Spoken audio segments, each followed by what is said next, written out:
ಜಿ5 ಇರುವಾಗ ನೀವು ನಿಮ್ಮ ನೆಚ್ಚಿನ ಶೋಗಳನ್ನ ಎಂದಿಗೂ ಮಿಸ್ ಮಾಡಿಕೊಳ್ಳುವುದಿಲ್ಲ. ಅದು ಸಂಪೂರ್ಣ ಉಚಿತವಾಗಿ.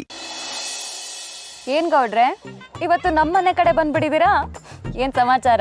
ನಾನೇನು ಬೇಕು ಅಂತ ಬರ್ಲಿಲ್ಲ, ನಮ್ಮ ಅಪ್ಪಾಜಿನ ಕಳ್ಸಿದ್ದು.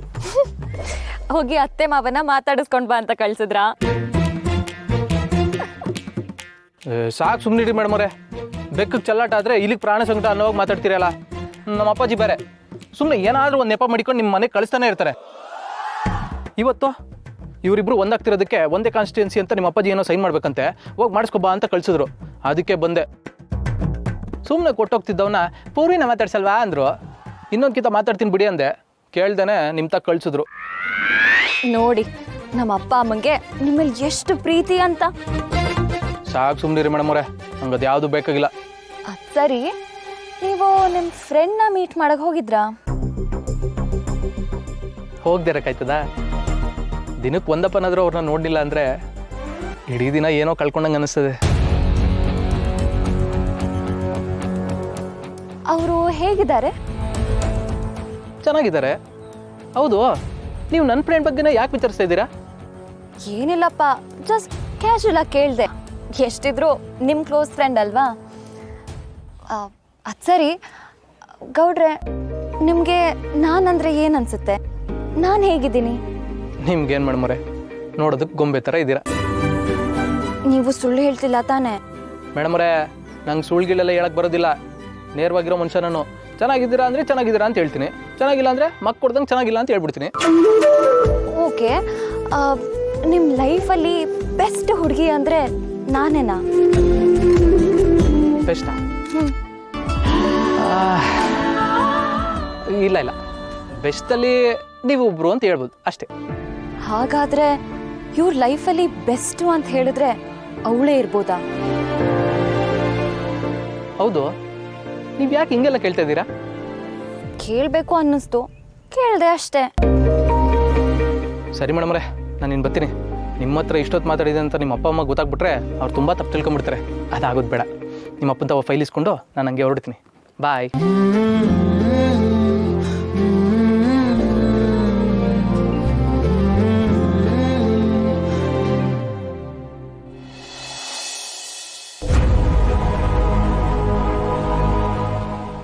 ಯಾಕ್ರಿ ಅಷ್ಟೊಂದು ಕೋಪದಲ್ಲಿದ್ದೀರಾ? ಈಗ ಏನಂತದಾಗಿದೆ? ಅದಕ್ಕೆ ನಾನು ಜಮೀನ್ ಮಾರಲ್ಲ ಅಂತ ಹೇಳಿದ್ದು.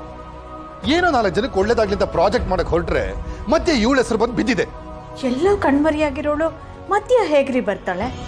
ಅದೇನಂತ ಬಿಡಿಸಿ ಹೇಳ್ಬಾರ್ದಾ? ಲಲಿತಾ, ಜಯಂತು ವಂಶವೃಕ್ಷ ತಗ್ಸಿದಾನಂತೆ, ಅದರಲ್ಲಿ ಈ ಮಹಾತಾಯಿ ಹೆಸರಿದೆಯಂತೆ. ಅದಕ್ಕೆ ಇವಳನ್ನ ಕರ್ಕೊಂಬಂದು ಸೈನ್ ಮಾಡಿಸ್ಬೇಕಂತೆ. ನನ್ನ ಪ್ರಾಣ ಹೋದ್ರು ಸರಿ, ನಾನು ಅವಳ ಮನೆ ಬಾಗಿಲಿಗೆ ಹೋಗಿ ಸೈನ್ ಮಾಡೋದಕ್ಕೆ ಕೇಳಲ್ಲ. ಅಯ್ಯೋ ಬಿಡ್ತು ಅನ್ರಿ, ಏನ್ ಮಾತು ಅಂತ ಆಡ್ತೀರಾ? ಇನ್ನೇನ್ ಲಲಿತಾ, ನಮ್ಮ ಅವಳ ಸಂಬಂಧ ಕಳೆದೋಗಿ ಎಷ್ಟೋ ವರ್ಷ ಆಗಿದೆ. ನಮ್ಮ ಮನೆ ಮಾನ ಬರೀದೆ ತೆಗೆದು ಹಾಕೋದು ಅವಳ ಮನೆ ಹತ್ರ ಹೋಗಿ ಸೈನ್ ಹಾಕು ಅಂತ ಕೇಳ್ಬೇಕಾ? ಇದು ಸಾಧ್ಯ ಇಲ್ಲ, ಸಾಧ್ಯ ಇಲ್ಲ, ಸಾಧ್ಯ ಇಲ್ಲ. ಹೋಗ್ಲಿ ಬಿಡಿ, ನೀವು ಹೋಗಕ್ಕಾಗದೇ ಇದ್ರೆ ನಾನೇ ಹೋಗಿ ಅವಳನ್ನ ಕರ್ಕೊಂಡ್ಬಂದು ಒಂದು ಸೈನ್ ಮಾಡಿಸ್ಬಿಡ್ತೀನಿ. ಓಹೋ, ನೀನು ಅವಳ ಮನೆ ಬಾಗ್ಲಿಗೆ ಹೋಗ್ತೀಯೋ? ನನ್ನ ಹೆಣ ತಟ್ಕೊಂಡು ಹೋಗು. 4 ಜನಕ್ಕೆ ಒಳ್ಳೇದಾಗ್ಲಿ ಅನ್ಕೊಂಡಿದ್ದು ನಿಜ. ಈ ವ್ಯವಹಾರದಲ್ಲಿ ಮಧ್ಯೆ ಅವಳ ಹೆಸರು ಬರೋದಾದ್ರೆ ಈ ವ್ಯವಹಾರನೇ ಬೇಕಾಗಿಲ್ಲ. ಜಮೀನ್ ಖಾಲಿ ಬಿದ್ದಿರ್ಲಿ. ನೋಡು, ಇದನ್ನ ಮೀರಿ ನೀನೇನಾದ್ರೂ ಕದ್ದು ಮುಚ್ಚಿ ಅವಳ ಮನೆ ಬಾಗಿಲಿಗೆ ಹೋದ್ರೆ ನನ್ನನ್ನು ಕಳ್ಕೋಬೇಕಾಗುತ್ತೆ. ಅರ್ಥ ಆಯ್ತಾ?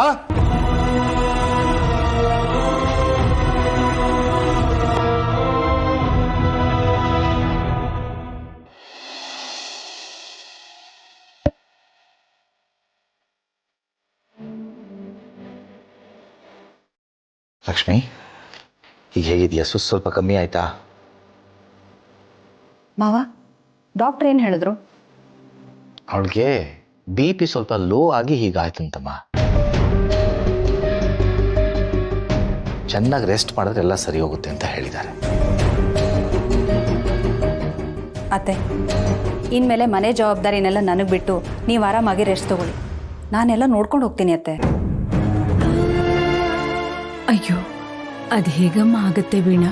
ನಾನು ಕೆಲಸ ಮಾಡದೆ ಹೋದ್ರೆ ಕೈ ಕಟ್ಟಾಗ್ದಾಗತ್ತೆ. ಸರಿ ಅಮ್ಮ, ಆದರೆ ನೀನು ಪೂರ್ತಿ ಹುಷಾರಾಗೋವರೆಗೂ ನೀನೇನೂ ಕೆಲಸ ಮಾಡೋ ಹಾಗಿಲ್ಲ. ಮನೆ ಕೆಲಸ ಏನೇ ಇದ್ರೂ ನಾನು ಅದಕ್ಕೆ ನೋಡ್ಕೋತೀವಿ. ನಿನಗೆ BP ಲೋ ಆಗಿರೋದು ಕೇಳಿದ ತಕ್ಷಣ ನನಗೆ ತುಂಬ ಭಯ ಆಗ್ತಿದೆ ಅಮ್ಮ. ಈ ರೀತಿ ಆಗೋದಕ್ಕೆ ನೀನು ಏನಮ್ಮ ಯೋಚನೆ ಮಾಡ್ತಿದ್ದೆ? ನಿನ್ ಬಗ್ಗೆನೇ ಭಾವನಾ.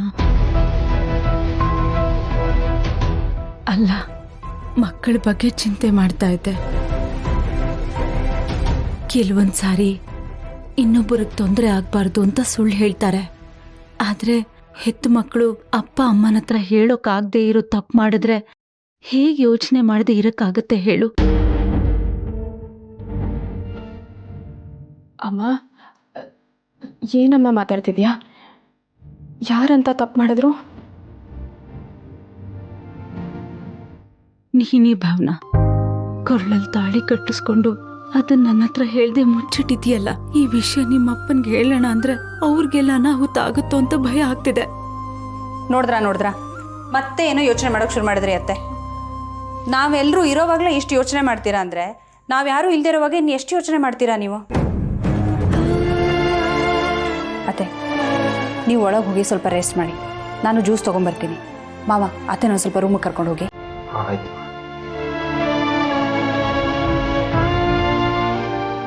ಅಮ್ಮ, ಹುಷಾರು.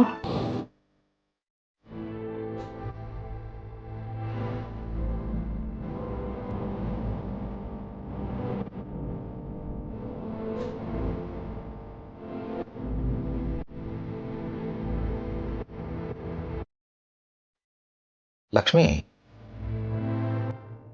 ಏನದು ಮಕ್ಕಳು ತಪ್ಪು ಮಾಡ್ತಾರೆ, ಹೇಳ್ಕೊಳಕ್ಕಾಗ್ತದೆ ಸುಳ್ಳು ಹೇಳ್ತಾರೆ ಅಂತ ಏನೋ ಒಗಟೊಗಟಾಗಿ ಭಾವನ ಜೊತೆ ಮಾತಾಡ್ತಿದ್ದಲ್ಲ, ಏನು?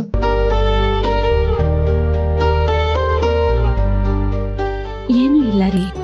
ನೋಡು, ನಾನು 2 ದಿನದಿಂದ ನೋಡ್ತಿದ್ದೀನಿ. ಏನು ಕೇಳೋದು ಸುಮ್ಮನೆ ಹಿಂಗೆ ಮೌನ ಆಗ್ಬಿಡ್ತೀಯ. ಏನಾಗ್ತಿದೆ ಅಂತ ನಮ್ಗೆ ಹೆಂಗೆ ಗೊತ್ತಾಗಬೇಕು? ಅವ್ರು ಹೇಳಿದ್ರು ತಾನೇ ಮನೆ ಜವಾಬ್ದಾರಿ ಕೊಡಿ, ನಾವು ನೋಡ್ಕೋತೀವಿ ಅಂತ. ಅವ್ರಿಗೆ ಮನೆ ಜವಾಬ್ದಾರಿ ಕೊಟ್ಟು ನೀನು ಆರಾಮಾಗಿ ರೆಸ್ಟ್ ತಗೋ, ಅವರೆಲ್ಲ ನೋಡ್ಕೋತಾರೆ. ಇಲ್ಲ ರೀ, ನನ್ಗದೆಲ್ಲ ಮಾಡೋಕ್ಕಾಗಲ್ಲ. ಎಲ್ಲ ಕೆಲ್ಸನೂ ನಾನೇ ಮುಂದೆ ನಿಂತು ಮಾಡಿದ್ರೇನೆ ನನಗೆ ಸಮಾಧಾನ ಆಗೋದು. ಸರಿ ಲಕ್ಷ್ಮಿ, ಹೋಗ್ಲಿ, ಅದು ನಿನ್ನ ಮನಸ್ಸಲ್ಲಿ ಏನು ಕೊರಿತಿದೆ ಅದನ್ನಾದರೂ ಹೇಳು, ನಮಗಾದ್ರೂ ಸಮಾಧಾನ ಆಗುತ್ತೆ. ಏನೂ ಇಲ್ಲ ರೀ. ಹಾಗೇನಾದ್ರೂ ಇದ್ದಿದ್ರೆ ನಾನು ನಿಮ್ಮ ಹತ್ರ ಹೇಳ್ದೆ ಇರ್ತೀನಾ? ಸರಿ ಲಕ್ಷ್ಮಿ, ರೆಸ್ಟ್ ತಗೋ.